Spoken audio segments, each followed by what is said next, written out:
It's week 2 of our Carolina basketball roster preview series, and up today, how Mr. Zayden High can come in and have a role at Carolina right away. You are Locked On Tar Heels, your daily podcast on the UNC Tar Heels, part of the Locked On Podcast Network, your team every day. Hey there, it's Thursday, July 13th, 2023. Welcome into the Locked On Tar Heels podcast, the only daily North Carolina show out there. I'm your host, Isaac Schade. Joining me today, as always, like pretending to poke him, is our guy, Coach Pac Kilby. Pac, great to have you, as always, buddy. Glad you're here. We want to thank you for making Locked On Tar Heels your first watch or listen of the day to get your best Tar Heels content every day. All right, folks, coming up on the show today, we are talking all about Mr. Zayden High. For those who missed it last week, we kicked off our roster preview series, starting with the freshmen. We're going to work our way all the way up to those fifth-year guys. We got 3 of them, Pac, 3 fifth-year dudes on this year's roster. And now we got James Okonkwo in the mix as well. We'll have to work him in as well. So last week we had Elliot Cadeau. This week is Zayden High, and then next week, the next 2 weeks, we'll get into the sophomores with Jalen Washington and Seth Trimble. And so that'll be a lot of fun to do that. But Pat, let's start with Zayden High. I know, guys, the fan base has been tracking him and who he is, but let's make sure everyone knows that biography, knows who Zayden is, kind of where he's from, and kind of some of that background stuff so they can wrap their brains a little more around our guy, Zayden. Would you hit us with that biographical information? Absolutely. Yeah. So Zayden, class of 2023, listed as a power forward from Spring Branch, Texas. High school was Compass Prep in Arizona, where he played his senior year. His first 3 years were at Smithson Valley High School in Spring Branch, Texas. AAU team is JL3 Elite. Height is 6'9", weight 225, so he's got a solid frame. He does. 4-star rating. His rankings as far as recruiting sites go, ESPN 75, Rivals 55, 247 Sports 85, and On3 65. So anywhere in that 55 to 85 range. They love those round numbers, the 5s and 10s, you know? Well, they do, yeah. Committed to Carolina August 16th of 2022. I think it was October. Yeah. October 16th, 2022. You're right. And he chose Carolina over Arkansas, Michigan, Texas, Villanova. So obviously a good group of schools recruiting him, which means is a high caliber kid, high caliber player. Twitter handle Zayden, ZAYYDEN. Instagram handle Zayden High, just as he spells it normally. Yes, love that. And by the way, for those who aren't aware of where Spring Branch, Texas is, it's just like the north side of San Antonio down there. So curious to hear more about, did he grow up loving Tim Duncan and David Robinson? Probably too young, honestly, Pac, now that I say that, right? He may be, yeah. Man, that's wild. Okay, Zayden High, great stuff. Excited for him to be on campus. For the longest time, we thought it was going to be Zayden High and Sim Wilcher, but now it's going to be Zayden High and Elliot Cadeau. So, Pac, right out of the gate, obviously, we're going to be talking about strengths and weaknesses and comps and over-under stuff with Zayden High. But first, as you look at how the changing landscape of recruiting is in college basketball, you look at Carolina just bringing in these 2 freshmen, and it seems like because of the transfer portal, that might become the norm, like kind of these smaller classes rather than having bigger classes of 4 or 5 commits, things like that. Do you think that's a good way forward for Carolina? It's like, hey, in this class, this 23 class, we just have an elite high-level point guard and a stretch 4 kind of guy. Do you like that look? Honestly, I think the jury's still kind of out on it. I think it's so early, it's kind of tough to tell. I'd like to revisit this in like 10 years and see where programs are. as of right now, I think what we're doing works fine. If we can get 2 or 3 Carolina kids in each recruiting class and then fill gaps with the transfer portal, that would be awesome.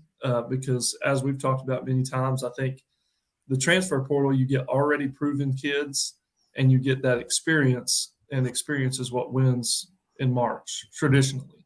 So I think what we're doing is fine. I think it's sustainable.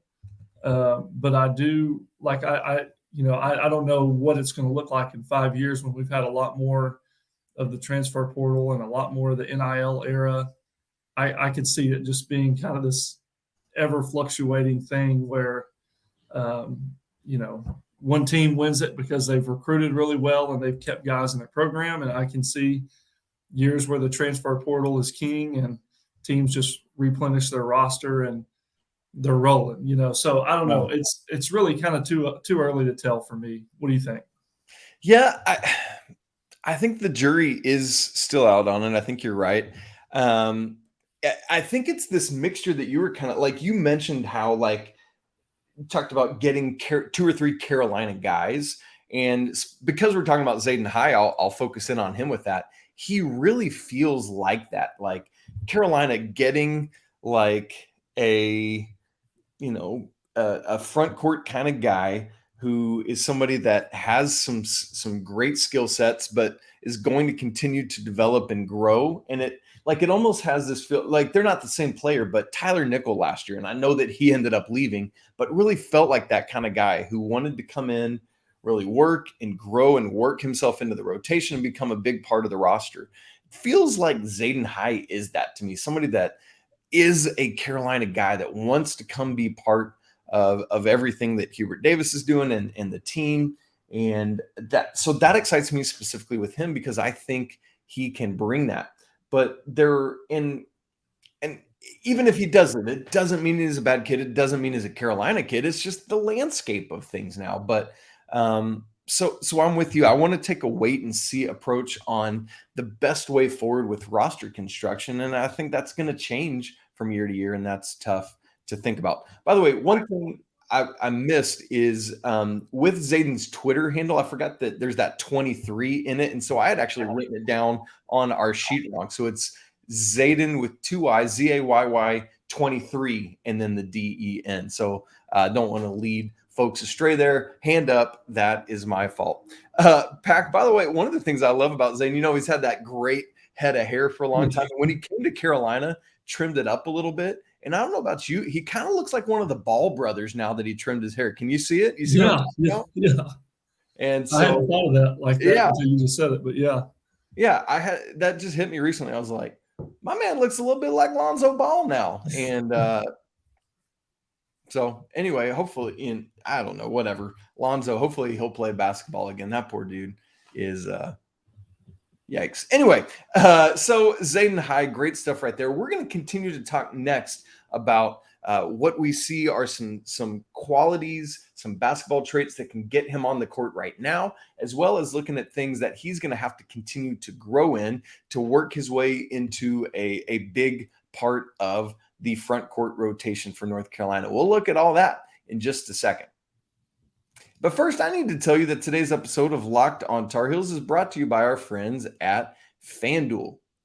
Take that first swing at betting MLB on FanDuel and get 10 times your first bet amount in bonus bets up to $200. That's right. Just bet $20 and you'll land $200 in bonus bets, win or lose. That's $200 you can spend betting everything from the money line to the over-under to who you think is going to hit the first home run. And that's all on an app that's safe, secure, and super easy to use. Plus, when you win, you get paid instantly. There's no better place to bet on MLB than FanDuel, America's #1 sportsbook. It's my favorite place to go for any sports stuff like this as well. So sign up today and visit FanDuel.com/lockedon to get up to $200 in bonus bets. That's FanDuel.com/lockedon. FanDuel, official partner of Major League Baseball. Folks, thanks for joining us on today's episode of Locked On Tar Heels. For you everydayers, really appreciate all your connectivity and coming in with us. I know a lot of folks have been submitting listener questions, and I want to give you a new way to be able to do that. You can submit a video question, lockedontarheels@gmail.com. You send it in just 10 to 15 seconds and give us your name, where you're from, and your question, and we'll add it into the show where you can see your own face and hear your own voice. Make sure to do that.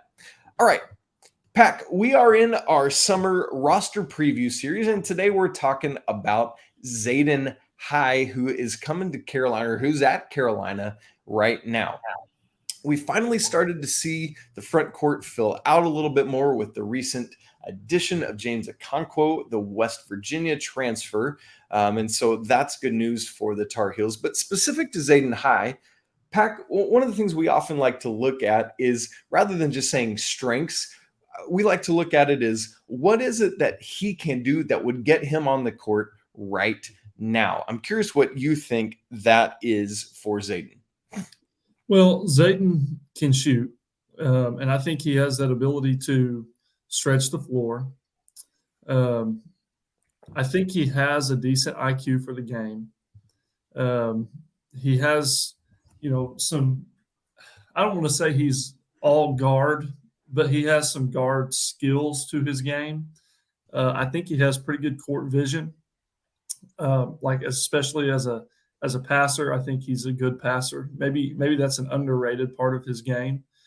But I think that those things could provide him the opportunity to play early.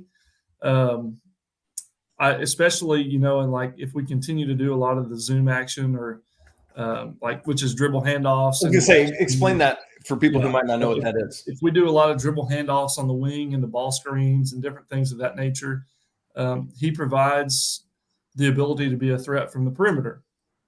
At least he did in high school. Now, hitting those shots at the University of North Carolina is going to be different than hitting them at Compass Prep. But Compass Prep is like high elite high school basketball. So they absolutely are. So, and he's proven that he can do that. So, I think that's something he brings to the table. I think he was a good rebounder in high school. Now the physicality is going to go up. So we'll see how that translates. But he does do a lot of things really well. Yeah, I'm with you. And I think, he brings in some good – while he, we think about some of these stretch four type guys who are often a little bit thinner, but I like, that 225-pound frame he's got on him. And obviously he's going to come in and Jonas is going to work him to death, and we'll add some more size to that. Yeah, I think one of the things that can, in terms of my name is Zayden High and I want to get on the floor this year, just got to keep knocking down shots. Because on Wednesday's show, I talked about Carolina's three-point percentage last year was the second worst in program history. Pac, do you remember that? I mean, just how bad it was this year. And so if you can come out and knock down shots, and then not hurt the team in other ways, if you can keep up on defense and do the stuff you need to do, you're going to get on the court, because Carolina needs guys who can shoot. Zayden High can do that. And so I think if it's bro, you want to get on the court right now? A, don't hurt the team when you come in, which is the baseline, but B, knock down shots. And I love he kind of prides himself on his pick and pop ability. I've seen in multiple places where he talks about that. For one of the specific quotes I had read a while ago, he said, quote, "Me and Sim, we will be a good 1-to-4 matchup with pick and rolls," meaning point guard 1 and the power forward 4. Now, obviously, it's not going to be Simeon anymore, but that can be Elliot Cadeau, right? Just slide those new names in, because the principle there is the same thing.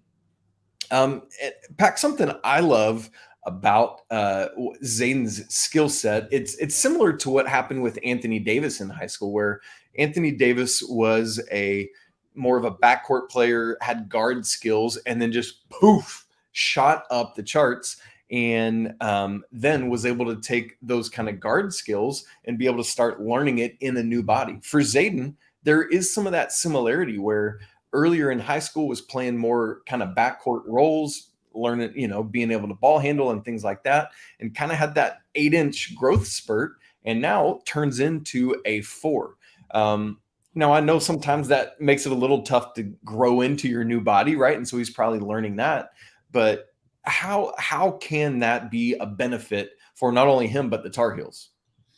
Well, you kind of mentioned it. You have guard skills for one, so the ability to handle the ball and probably the ability to shoot it, which he does. And so the thing that stands out to me, though, is he's going to have a good understanding, having been a guard before and now playing more of the four.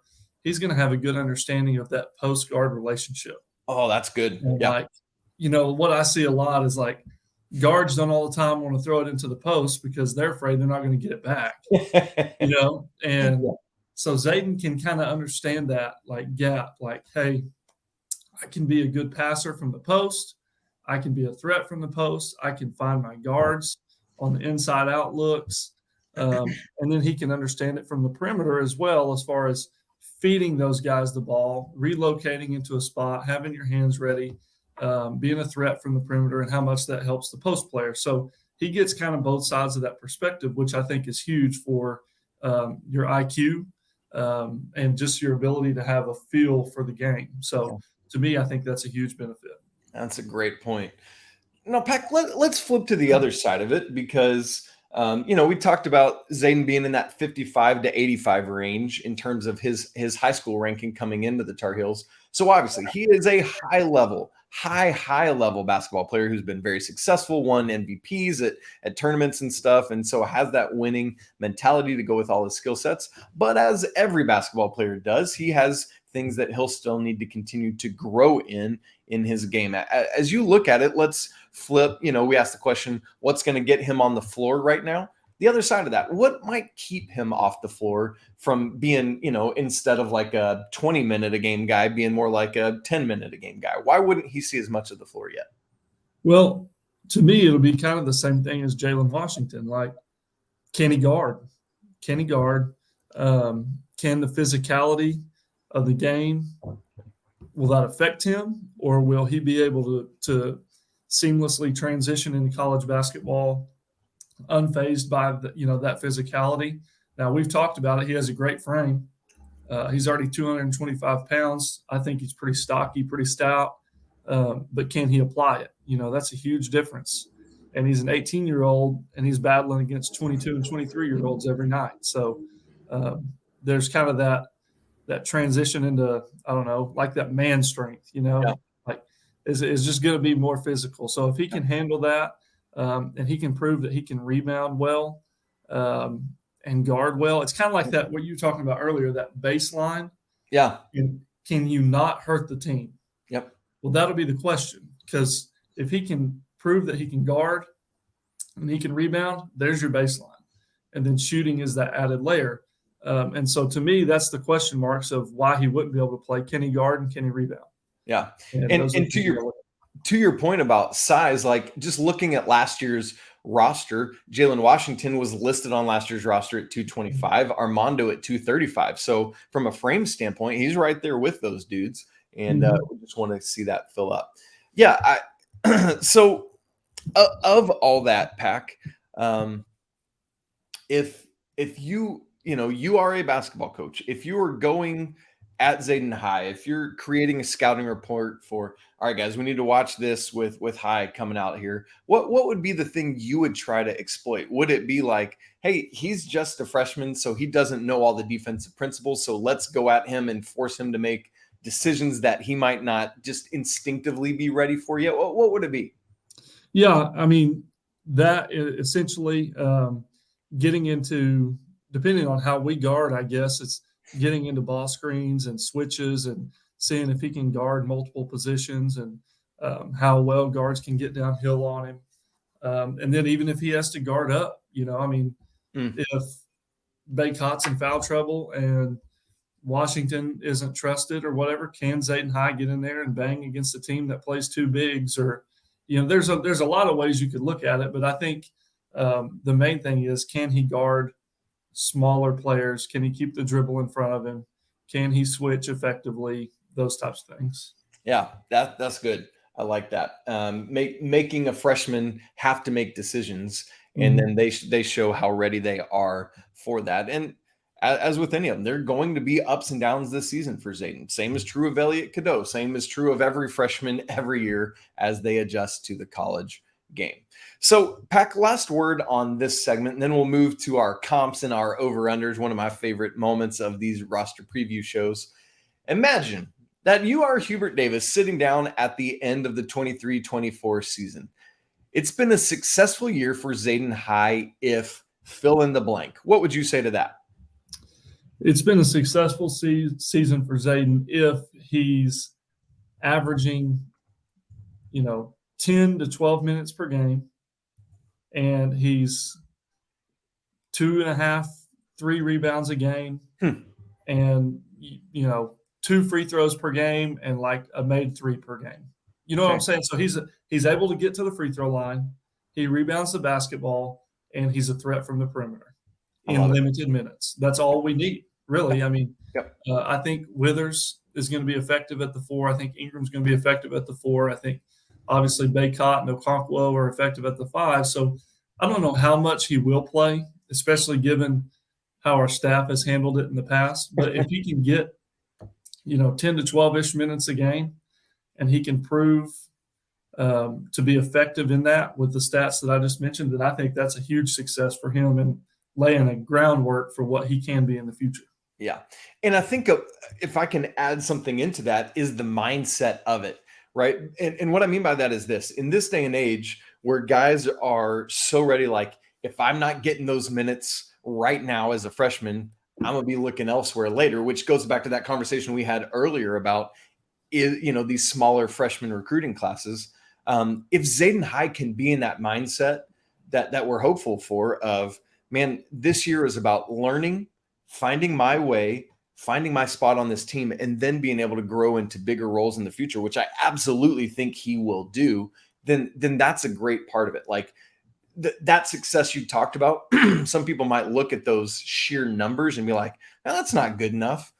But it is for what Carolina needs from him this year. And so I'm hopeful they can, that the coaching staff can help Zayden capture that mindset and that he will grasp onto that and hold it tightly. So, folks, we want to look at our player comps, our over-unders, and then based on that front court depth, does James Okonkwo coming in, will that affect Zayden High as well? We'll look at all of that in just a second. All right, Pac Kilby and I carrying on our summer roster preview series. Last week, Elliot Cadeau. Week 2 this week, talking about Zayden High, and we want to start with some player comps. And what we always try to do is have a North Carolina comp and an NBA comp. So, Pac, let's start right at home with a UNC comp. Who would you look at from Carolina to compare Zayden High to? Okay, now I want y'all to hear me out on this one. I think I love it. Go. There's not – to me, I struggle to find somebody that just has like an identical game to Zayden High. But which is a good thing.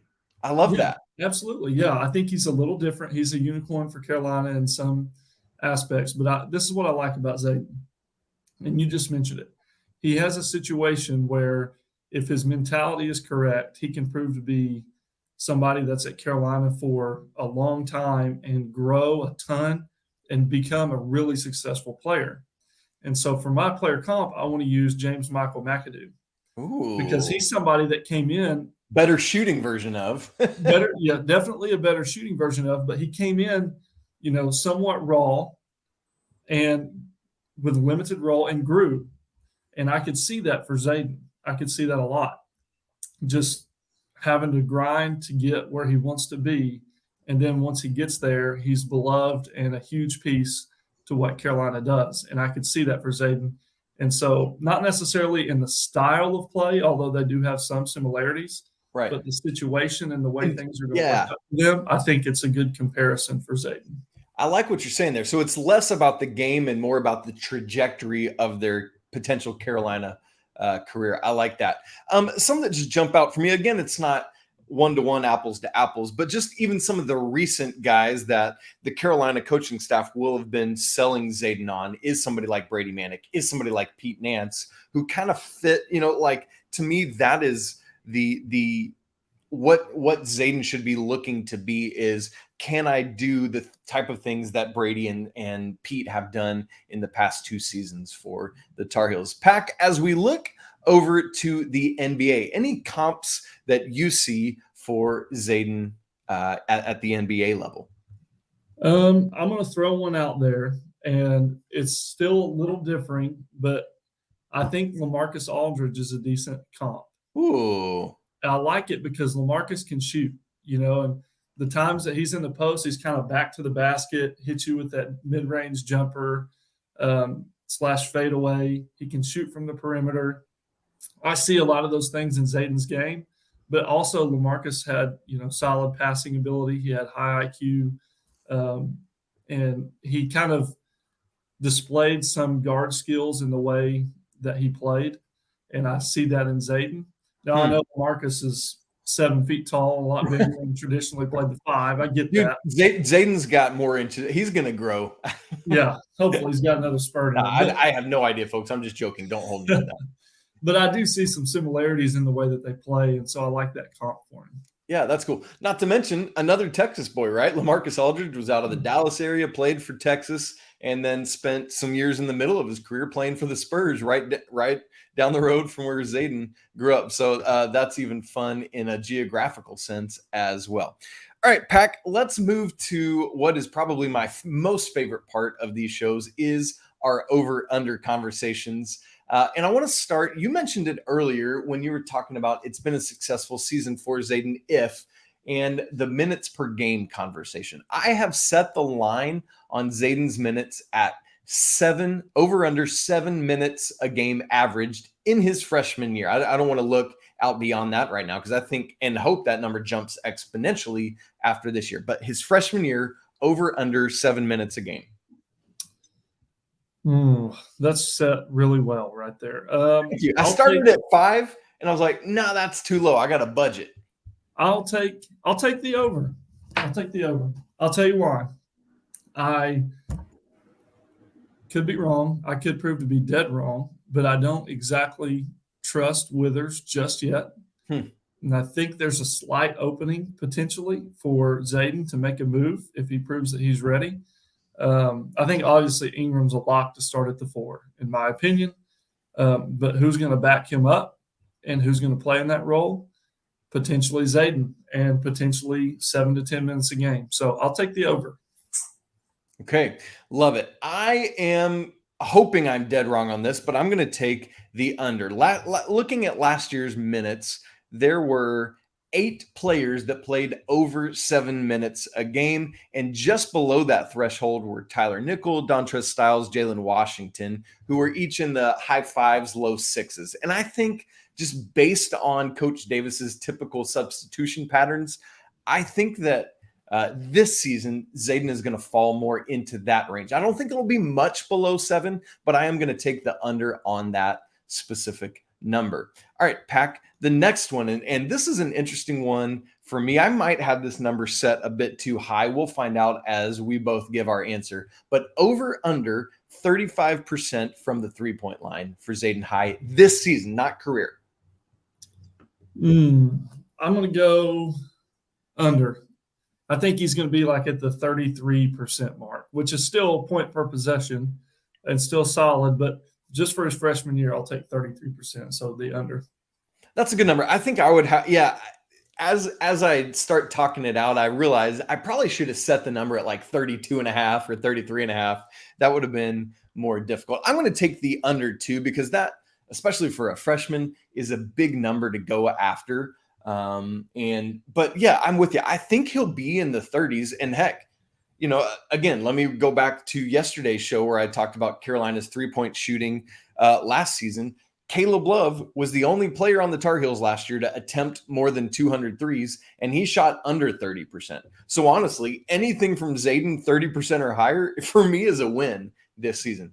Pac, what about if I changed it from his freshman season to his career at Carolina and still kept it at 35%? Would you keep the under or would you budget up? Assuming he stays. Yeah, let's say let's say in this scenario, he stays 3 years at Carolina. What would you do? I'll take the over. I'll take the over on 35. Man, I think you kind of mentioned it earlier. I mean, the staff projects a Brady Manek type role for Zayden. I think he's capable of that. And as long as he stays and grows in that role, I think he can become a knockdown shooter and a really big-time threat from the perimeter. So I would take the over on that. I have seen Zayden himself say, going back to that quote about he and Simeon with that pick and pop stuff, called it lethal. And my man, I need to see that, and I want to see it.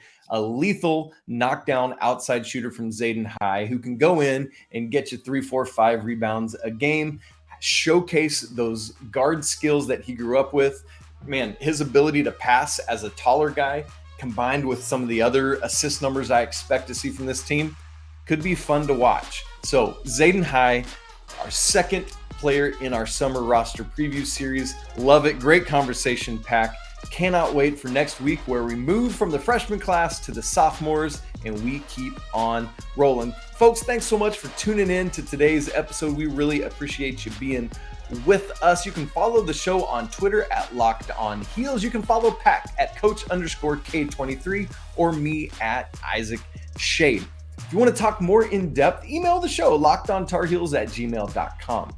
For those of you watching, don't forget to subscribe to the show on YouTube. Smash the like button to let us know you're here. And we'd love to know your thoughts and comments on Zayden High's freshman season.